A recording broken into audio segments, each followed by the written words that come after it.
Hi guys మా మామిడి తోటలో ఫస్ట్ కటింగ్ అయితే మొదలు పెట్టాము. ఇప్పుడు మేము కోసే మామిడికాయలు బంగినబెల్లి మామిడికాయలు అని అంటారు. రీసెంట్ గా గాలి వాన అయితే కురిసింది. 2 టన్నుల వరకు మామిడికాయలు రాలిపోయాయి. అందుకని తొందరగా మేము మామిడికాయల కోత మొదలు పెట్టాము. ఈ సంవత్సరం మా ఏరియాలో మామిడి తోటలు ఎవరివి సరిగ్గా కాయలేదు. మాక్సిమం 30 to 40% వరకు కాసాయి.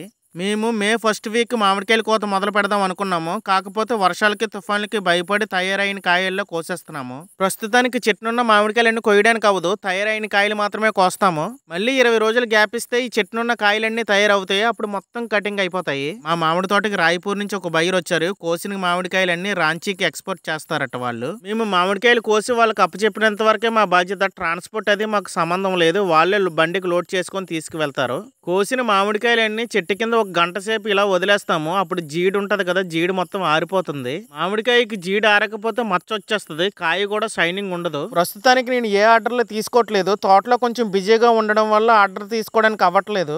మే ఫస్ట్ వీక్ నుంచి ఎంతమంది అయితే ఆర్డర్ ఇస్తారో వాళ్ళందరికీ మామిడికాయలు ప్యాక్ చేసి నేను పంపిస్తాను. నా వీడియో మీకు నచ్చినట్లయితే please like and share, subscribe చేసి నా ఛానల్ సపోర్ట్ చేయండి. Thank you friends, bye.